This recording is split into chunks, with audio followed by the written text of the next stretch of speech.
You never really know when your big break will come. That's what everyone in Hollywood says. For me, it was starting to feel like it never would.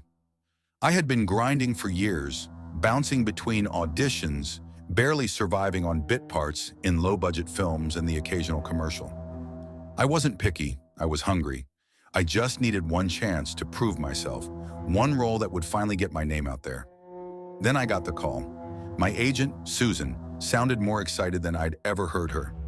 "Ethan, you've got a shot, a real one," she said, her voice crackling with energy. "There's a director, big time, but kind of mysterious. He's casting for the lead in his next project, and he specifically asked for someone unknown. It's a psychological thriller, big budget, A-list cast, but they want fresh talent for the lead, and he asked for you." I couldn't believe it. My heart pounded as I gripped my phone, listening to the details. The project was so secretive, even the title was under wraps. Susan didn't have much information about the director. Apparently, he was a recluse, someone who preferred to work outside the Hollywood system. No social media presence, no press interviews. All I knew was that he had a reputation for making intense, immersive films, the kind that critics adored and audiences couldn't stop talking about. "I don't know how he heard of you, but this could be your shot. The audition's tomorrow," Susan said. "Don't blow it." The next day, I found myself standing outside a small, unmarked building deep in the Hollywood Hills. The place didn't look like much, more like an old mansion than anything resembling a casting office. But I figured that's how these high-end projects worked. They like to keep things quiet, private. Inside, a woman greeted me. She didn't give her name, just led me through a maze of dimly lit hallways until we reached a small, bare room. No casting couch, no camera crew, just a single old-fashioned film camera in the corner and a chair in the middle of the room.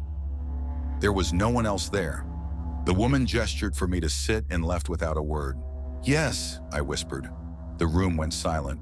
The camera whirred, and the door finally creaked open. The woman from earlier stood there, her expression blank, and motioned for me to follow her.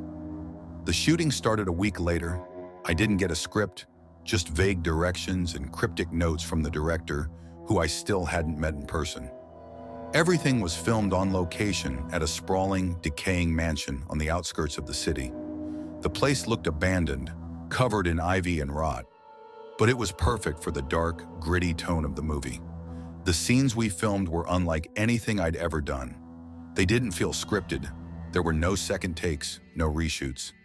Everything was captured in long, uninterrupted shots, the camera always following, always watching. I wasn't acting so much as living in the world the director had created, improvising my way through the narrative without knowing where it would lead. At first, it was exhilarating. The other actors were method, fully committed to their roles, never breaking character. I barely spoke to them off set, but during scenes they were intense. So much so that I started to lose track of what was real and what wasn't. There were moments when I wasn't sure if I was Ethan the actor or the character I was playing. The strangest part was the lack of a crew. It was always just me, the other actors, and the ever-present camera, which seemed to move on its own, always catching the perfect angle. I assumed it was controlled remotely, but no one ever explained how it worked. The director was never on set, though his voice would occasionally crackle over hidden speakers, guiding us through scenes. As the days wore on, things started to get unsettling. The mansion itself felt alive, its long corridors twisting and turning in ways that didn't make sense. Rooms I had been in earlier would disappear, replaced by new ones I'd never seen. The windows were always dark, no matter the time of day, and the air inside was thick with a smell I couldn't place.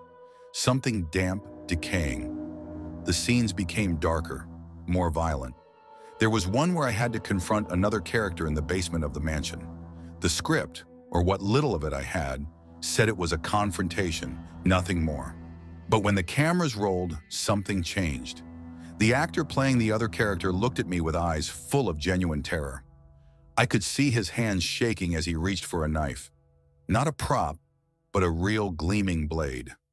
My body moved on its own, like I was possessed, and before I knew it, I had grabbed the knife from him.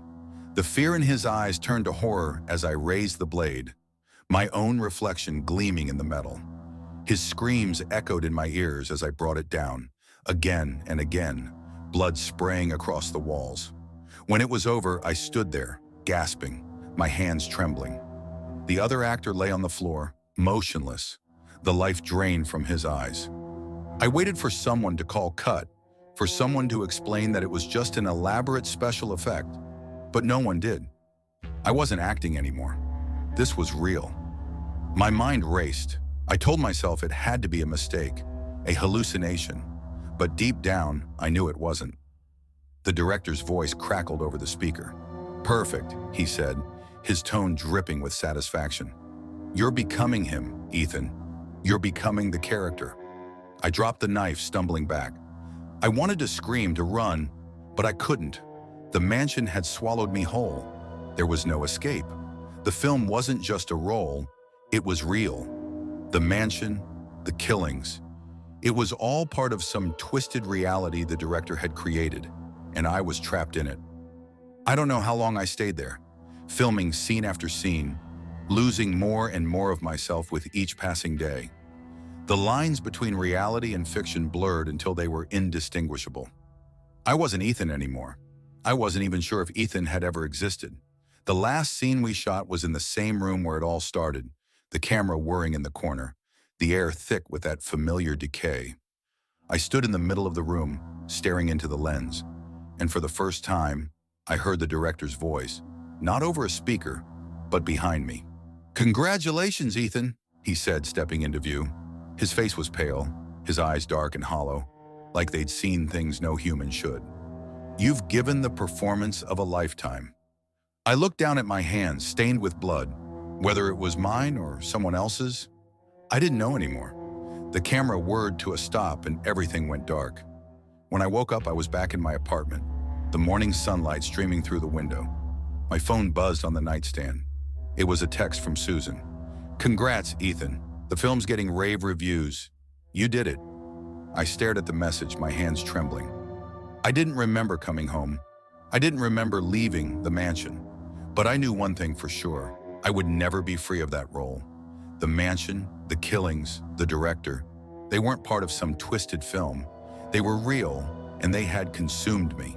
And now, wherever I went, whatever I did, the camera was still watching.